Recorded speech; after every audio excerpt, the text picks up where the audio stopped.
کیونکہ وہاں پر ہمیں نوٹ بنانے کی اجازت نہیں ہے۔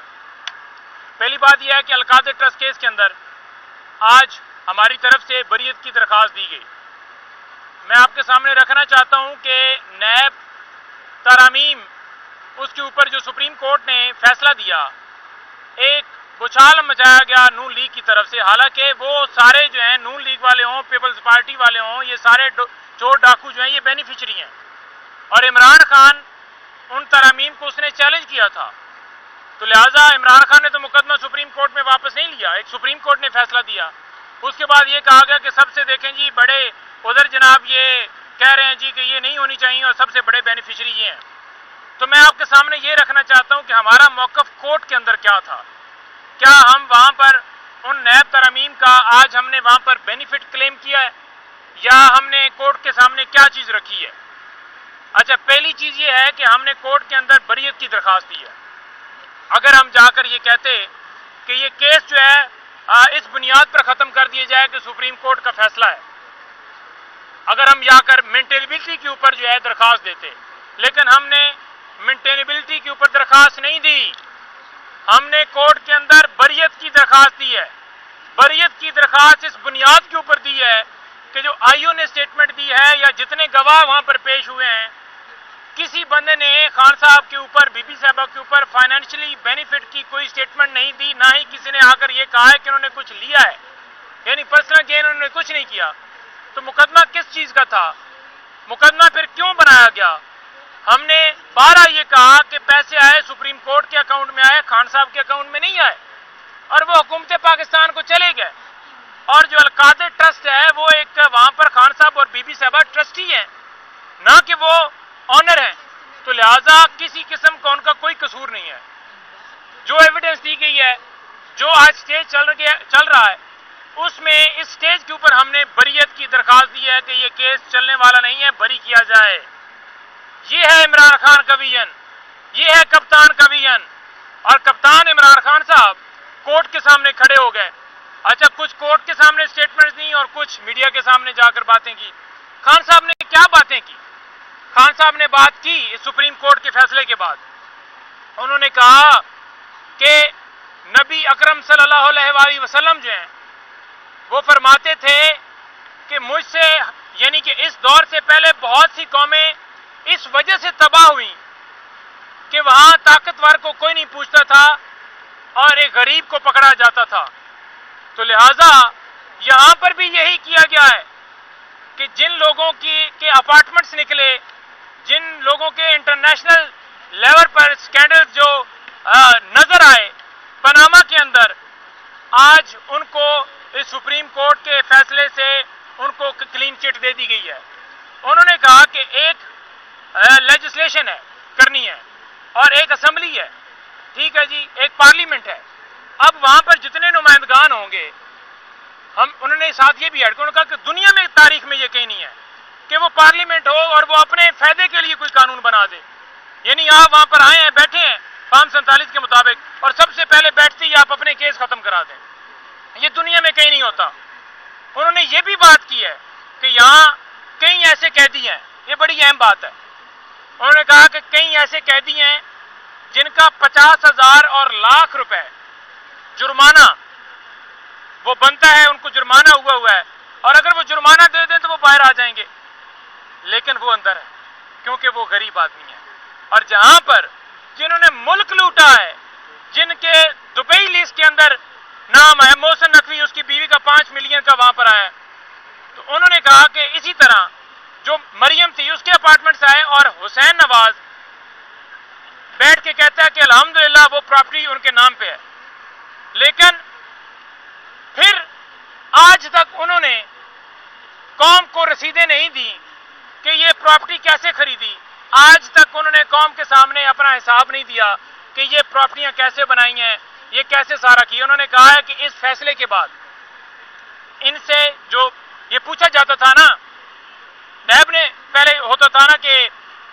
وہ اس بندے نے بتانا، تو فار ایگزامپل میں نے کوئی کرپشن کیا یا میرے پاس یہ موبائل ہے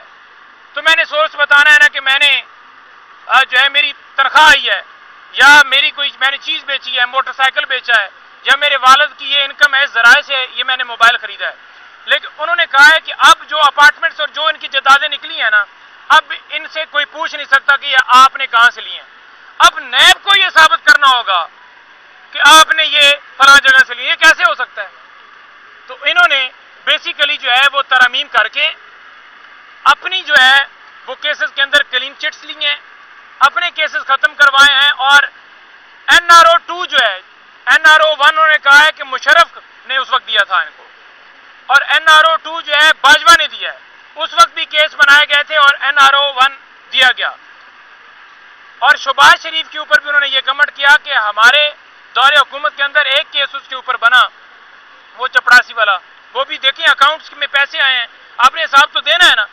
آپ کا کوئی نوکر ہے، اس کے پاس اربوں روپے آ جاتے ہیں، اور آپ اس کے ذریعے آپ اس کے اکاؤنٹ میں پیسے آپ خود رکھواتے ہیں، یا آپ کی رقم اپنے اکاؤنٹ میں نہیں رکھتے کہ وہ اس کے اندر رکھوا کے آپ کو پوچھے نہیں، تو آپ سے پوچھا تو جائے گا نا،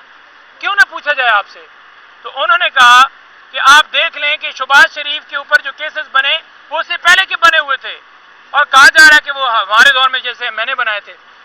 اس وقت بھی جو چیئرمین نیب تھا اس کو باجوہ جو ہے کنٹرول کرتا تھا، اور باجوہ جو ہے اس کے ذریعے جو ہے وہ ساری ہوتی تھی، اور میں کہتا تھا کہ ان کے کیسز ہیں کیوں نہیں ہو رہے ختم، لیکن کیونکہ کنٹرول ادھر تھا۔ اور یہ بات تو آپ نے دیکھا ہوگا کہ خواجہ آصف اور دیگر بھی کہہ چکے ہیں کہ ہمیں فوراً 19 میں کہا گیا کہ آپ کو حکومت دیتے ہیں۔ بھائی آپ سے کیوں کسی نے بات کی؟ جب فوج کا نہیں ہے کام کسی پولیٹیکل معاملے کے اندر مداخلت کرنا، تو پھر آپ سے کیوں بات کی گئی؟ اور پھر آپ آ کے ڈٹھائی سے آ کر یہاں پر کہتے ہیں جی کہ ہم سے بات ہوئی اور یہ ہوگا وہ ہوا۔ تو میں آپ کو کہنا چاہتا ہوں کہ خان صاحب بڑے ان کا کلیئر موقف ہے، اور یہ بھی آپ کو میں بتانا چاہتا ہوں کہ عمران خان صاحب کے اوپر اب یہ FIA کے اندر کیس چلانا چاہتے ہیں، یعنی یہاں سے تو انہوں نے دیکھ لیا کہ یہ کیس نہیں چلے گا، تو خان صاحب اور بی بی صاحبہ کے اوپر یہ FIA کے اندر کیس چلانا چاہتے ہیں۔ کیونکہ میں رات کو ایک جگہ پر بیٹھا ہوا تھا پروگرام میں، تو آف دا ریکارڈ ایک بندے نے بات مجھے بتا دی کہ ہمارا یہ پروگرام ہے، اور مجھے نہیں بتائی، بیسیکلی اس نے اس اینکر کو بتائی تو میں نے سن لیا۔ تو ان کا پروگرام اب FIA کے اندر کیس بنانے کا ہے۔ تو عمران خان کہاں پر بینیفیشری آپ کو نظر آتے ہیں؟ کیا وہ باہر آ گئے ہیں؟ کیا انہوں نے آ کر باہر جو ہے یہاں پر جلسہ گاہ کے اندر جو ہے وہ خود پہنچ گئے ہیں؟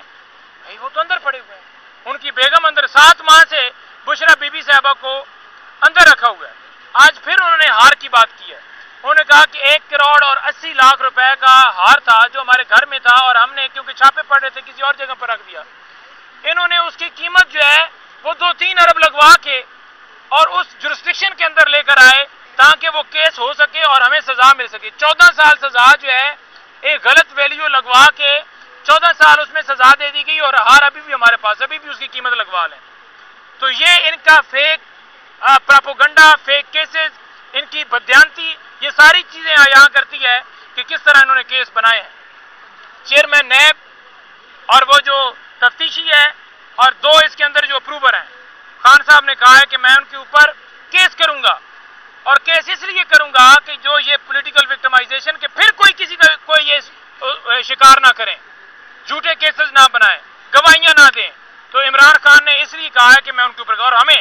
مجھے خاص طور پر انہوں نے کہا ہے کہ آپ نے کمشنر راولپنڈی کی بات کرنی ہے۔ یہ قاضی فائز صاحب اگر سچے ہیں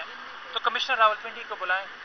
کیوں نہیں بلا رہے؟ اس لیے نہیں بلا رہے کیونکہ اس نے اسٹیٹمنٹ دے دی ہے کہ فری اینڈ فیئر الیکشن کروانا کس کا کام تھا؟ الیکشن کمیشن کا۔ تو اس نے اسٹیٹمنٹ دے دی ہے کہ ان کے 70 ہزار سے لیڈروں سے جیتے ہوئے لوگوں کو ہم نے ہرایا، تو لہٰذا قاضی صاحب اس لیے نہیں بلا رہے۔ اگر کوئی سچا ہوتا ہے تو وہ آ کر اپنی گواہی دیتا ہے، وہ اپنا آ کر بیان دیتا ہے، اور یہاں پر آپ نے دیکھا کہ کیا کیا جا رہا ہے۔ مخصوص نشستوں کا کیس ہو یا کوئی دیگر کیسز ہوں، وہاں پر قاضی فائزہ صاحب، عامر فاروق صاحب، جن کے پاس جو کیسز لگے ہیں وہ تمام لوگ اپنا مائنڈ ڈسکلوز کر چکے ہیں، لہٰذا تمام کیسز سے خود کو علیحدہ کریں۔ اب تو ایسے جو تجزیہ نگار تھے جو ہمارے خلاف ہمیشہ بولتے رہتے تھے، اب تو وہ بھی کہہ رہے ہیں کہ ان کو خان صاحب کے کسی کیس میں نہیں بیٹھنا چاہیے تھا۔ اور میں آپ کے سامنے جو ہے فریاد تارپور خان صاحب نے اس کا بھی ذکر کیا کہ اس کی بھی پراپرٹیاں وہ کوئی اس نے نوکر اور اس کے جو ہے وہ نام پہ لی ہیں، وہ دبئی لیگز کے اندر آئی ہیں۔ محسن نقوی کی بھی اسی طرح بیوی کی آئی ہیں اور دیگر لوگوں کی آئی ہیں، اور یہ ترمیم کر کے اب انہوں نے کلین چٹ لیا کہ ان سے کوئی وہ پوچھے نہیں۔ 9 مئی کے اوپر خان صاحب نے ایک جملہ بولا ہے، جس نے CCTV فوٹیجز چرائی اس نے 9 مئی کروائی، 2 ٹوک بات۔ اور جلسے کے حوالے سے خان صاحب نے یہ کہا ہے میرا پوری قوم کو یہ پیغام ہے کہ حقیقی آزادی کی اس جنگ میں آپ نے جلسہ گاہ میں پہنچنا ہے، ہر صورت پہنچنا ہے، اس جلسے کو کامیاب کرنا ہے۔ یہ آپ کے بچوں کے مستقبل کی جنگ ہے، یہ اس ملک کے اندر آزادی کی جنگ ہے، یہ آزاد عدلیہ کی جنگ ہے، یہ مہنگائی کے خلاف جنگ ہے۔ آپ نے اس جلسے کو پہنچ کے کامیاب کرنا ہے اور بتانا ہے کہ آپ لوگ کہاں کریں، جیسے آپ نے پہلے 8 فروری کو بتایا، 8 تاریخ کو آپ نے ہر صورت جلسہ گاہ پہنچنا ہے۔ بہت شکریہ۔ نہیں پٹیل صاحب، ایک سوال لے لیجیے گا، کل جیسے ہی جو ہے کچھ ویڈیوز شوٹ کرنی ہے کہ عوام کا بھی کام کل بھی پہنچ گئی تھی، حالانکہ جلسہ کل ہونا ہے 2 دن پہلے، اگر جلسہ کے لیے حکومتی اداروں کی طرف سے مزاحمت کی جاتی ہے تو پھر یہ کیا مزاحمتی جو ہے کردار ادا کرے گی اس جلسے کو کامیاب بنانے کے لیے؟ دیکھیں، خان صاحب کی طرف سے کوئی اس طرح کی سٹیٹمنٹ نہیں ہے کہ کسی کو اڑا دو، یہ کر دو، وہ کر دو۔ ہاں، پاکستان تحریک انصاف اس بات کو آن کرتی ہے کہ تمام لوگ رکاوٹیں توڑ کر، کنٹینر ہٹا کر، اگر کوئی رکاوٹ ڈالتا ہے تو جلسہ گاہ پہنچے، پیدل پہنچنا پڑے، گاڑیوں پر پہنچنا پڑے، موٹر سائیکلز پر پہنچنا پڑے، آپ نے پہنچنا ہے۔ قربانی دینی پڑتی ہے، آزادی کسی کو پلیٹ میں نہیں ملتی، اور قربانی انشاءاللہ تعالی ہم دیں گے، سب دیں گے، اور سارے لوگ جلسہ گاہ پہنچیں گے۔